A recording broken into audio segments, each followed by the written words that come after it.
Hello everyone, आज है 15 अक्टूबर और आज इस वीडियो में हम बात करेंगे ओएनजीसी के बारे में। Oil and natural gas corporation 127 रुपए का शेयर है। ये सरकारी कंपनी है ये, और डेफिनेटली इसने अब तक लोगों को काफी भर भर के डिविडेंड पे भी किया है। और वीडियो में हम उसके बारे में डिस्कस भी करेंगे और साथ में ये भी चर्चा करेंगे कि भैया सरकार की कौन कौन सी पॉलिसी का इसके ऊपर क्या इम्पैक्ट पड़ सकता है, और एक ब्रोकरेज फर्म ने उसके बारे में कमेंट्री भी करी है, वो भी हम डिस्कस करेंगे। लेकिन उससे पहले अगर आपने अभी तक चैनल को सब्सक्राइब नहीं किया है तो प्लीज़ अभी इसे सब्सक्राइब कर लीजिए, क्योंकि आगे भी बहुत सारे वीडियोस हैं जो आपको काफ़ी ज़्यादा हेल्प करेंगे।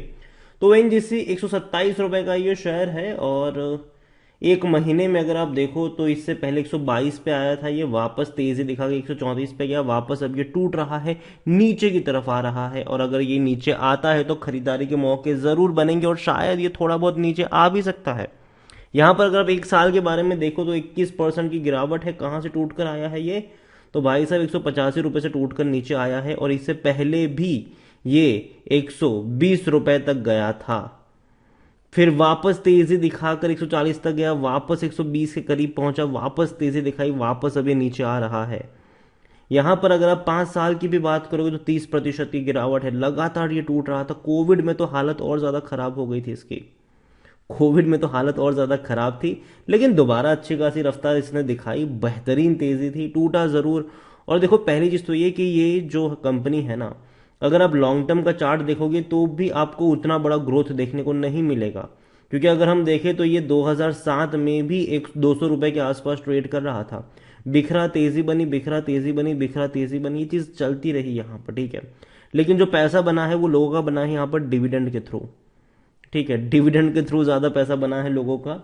ओएनजीसी के बारे में अगर हम देखें तो भाई साहब लार्ज कैप शेयर है, 1,65,000 करोड़ से भी ज्यादा का इसका मार्केट कैप है। वॉल्यूम देखें तो 1 करोड़ से भी ज्यादा की बड़ी क्वांटिटी में शेयर जो है वो ट्रेड हो रहे हैं। तो कंपनी जो है वो भारी भरकम प्रॉफिट पे बैठी हुई है। अगर आप देखो तो 12,000 करोड़ का इनका प्रॉफिट था जून क्वार्टर में, सिर्फ प्रॉफिट की बात कर रहा हूं मैं। और ये काफी बेहतरीन है, क्योंकि पिछले साल सिर्फ 6,000 करोड़ था जून क्वार्टर में, उससे भी कम था।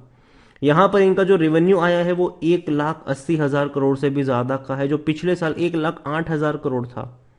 पिछले क्वार्टर में भी 1,55,000 करोड़ था। तो भाई साहब रेवेन्यू प्रॉफिट दोनों में ही लगातार तेजी है, ईयर ऑन ईयर बहुत ही बेहतरीन ग्रोथ है। लेकिन एक चीज है जो थोड़ी सी परेशान कर सकती है, वो है सरकार ही, गवर्नमेंट इसको परेशान कर सकती है।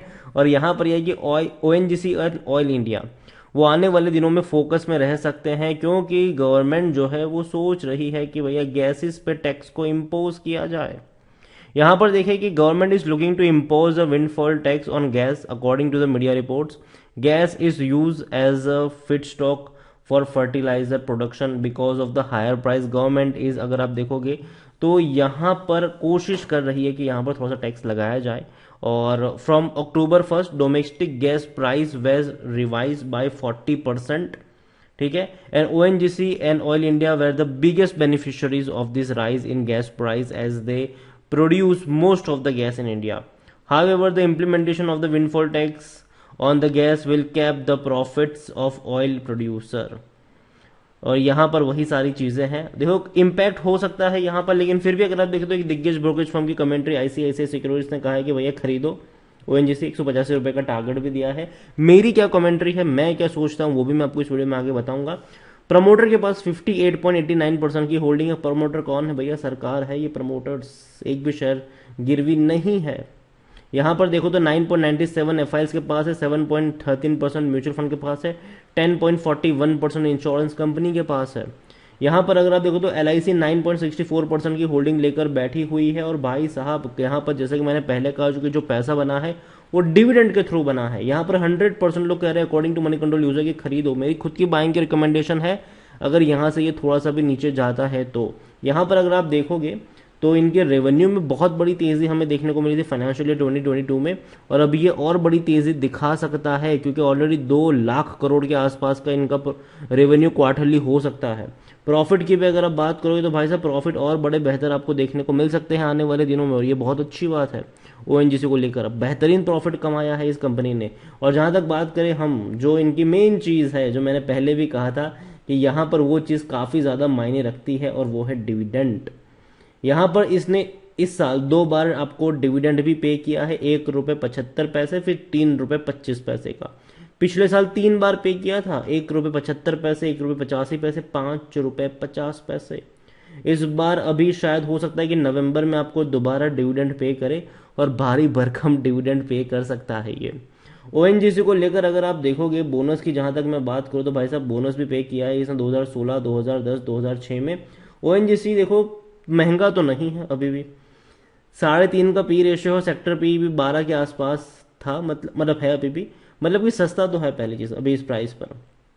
और इसीलिए 67% एनालिस्ट भी कह रहे हैं खरीदारी करो। खरीदारी करने का सही मौका भी कुछ ओवरबोट जोन में नहीं है, कोई भी रेड फ्लैग नजर नहीं आ रहा है, अच्छा डिविडेंड पे कर रहा है, लॉन्ग टर्म में बैंक एफडी से भी अच्छा पैसा बना है, और करंट प्राइस भी कम ही है इंस्ट्रिक वैल्यू से, ज्यादा महंगा नहीं है। होल्डिंग के बारे में अगर आप देखोगे तो अच्छी खासी क्वांटिटी प्रमोटर्स के पास नजर आ रही है, म्यूचुअल फंड डोमेस्टिक और एफआईएस के पास। रिटेल वालों के पास ज्यादा बड़ी होल्डिंग नहीं है, मुश्किल से 2.38% की छोटी सी होल्डिंग जो है वो रिटेल इन्वेस्टर्स के पास है। अदर पार्टीज के पास 10.93% की होल्डिंग है। देखो ओएनजीसी मुझे कंपनी जो है वो पसंद आती है पहली चीज, लेकिन बस आपकी जो बाइंग प्राइस है वो महंगी नहीं होनी चाहिए। कोविड में जब ये सस्ता था, मेरी खुद की बाइंग की रिकमेंडेशन थी, मैंने कहा था कि मैं इसको लॉन्ग टर्म के लिए खरीदूंगा, मैं भूल जाऊंगा इसको, मैं हर साल थोड़ा बहुत डिविडेंड इस पर खाता रहूंगा। हालांकि तब शेयर जो था वो 100 रुपए के नीचे ट्रेड करता, मैंने कहा था कि 100 रुपए इनके नीचे जब तक है तब तक खरीदारी के मौके जरूर है। अभी जिस सिचुएशन में है मैं कहूंगा कि अगर 120 रुपए के नीचे ये मिलता है तो डेफिनेटली वहां पर आपको खरीदारी के मौके जरूर नजर आ सकते हैं। अभी भी अगर आपके पास है तो बेचने की जरूरत नहीं है, रखे रहो इसको। लेकिन हाँ एक चीज जरूर कहूंगा कि देखो सरकारी अनाउंसमेंट का बहुत बड़ा इंपैक्ट इसके ऊपर हो सकता है, पॉजिटिव भी और नेगेटिव भी। तो यहां पर एक चीज मैं बता दूं कि भाई साहब ये कंपनी जो है वो प्रॉफिट भी कर रही है, रेवेन्यू भी अच्छा खासा कर रही है, लेकिन दिक्कत यहां पर यह है कि सरकारी कंपनी है, गवर्नमेंट के कई सारे डिसीजंस यहां पर ऐसे होते हैं जिसका बहुत बड़ा इंपैक्ट इनके ऊपर पड़ता है। और दूसरी बात यहां पर यह भी है कि जो पैसा यहां पर बनता है वो सिर्फ और सिर्फ डिविडेंड के थ्रू बनता है। रीजन यह है कि भैया कंपनी पैसा तो अच्छा कमा रही है लेकिन वो पैसा जो है वो वापस री इन्वेस्ट नहीं कर पा रही है, क्योंकि सरकार क्या करती है कि चलो भैया पैसों की जरूरत है, सरकारी कंपनियां कितनी कितनी अच्छी, अच्छा इस कंपनी ने इतना पैसा कमाया है तो चलो भैया डिविडेंड दो हमको। और जाहिर सी बात है सरकार के पास जब 60% 75% की होल्डिंग रहेगी किसी कंपनी की, और अगर वो 5 रुपए 10 रुपए का डिविडेंड खाते हैं तो जाहिर सी बात है वो पैसा जाएगा सरकार के पास, ज्यादा जाता है लोगों के पास। जो इन्वेस्टर्स अगर आप देखो तो उनके पास बहुत कम होल्डिंग रहती है, ज्यादातर 60, जैसे कि ओएनजीसी की ही बात कर लो 58% की होल्डिंग है भैया। अगर ये डिविडेंड पे करेंगे, 10 रुपए का डिविडेंड अगर मान लो 1 साल का पे करते हैं तो सरकार को ही बहुत सारा पैसा इसके जरिए मिल गया यहाँ पर। तो ये चीज यहाँ पर जरूर होती है, और यही वजह है कि ऐसी कंपनियों के शेयर प्राइस कभी नहीं बढ़ेंगे। ऐसी कंपनियों में जब भी पैसा बनाती है, जब भी शेयर प्राइस बढ़ता है, एक बड़ा सा डिविडेंड अनाउंस होता है जिसकी वजह से वापस शेयर जहां था वहीं पर आ जाता है। तो अभी के लिए इतना ही कहूंगा कि आपकी बाइंग प्राइस कम होनी चाहिए, वो महंगी नहीं होनी चाहिए, ताकि अगर आपकी बाइंग प्राइस मान लीजिए कि 100 रुपए के नीचे है या फिर इवन 110 120 भी है, तो कहीं ना कहीं अगर आपको साल भर का ये 7 रुपए 8 रुपए का डिविडेंड भी अगर मिलता है तो कहीं ना कहीं वो एक बेटर रिटर्न होगा बैंक एफडी के मुकाबले भी।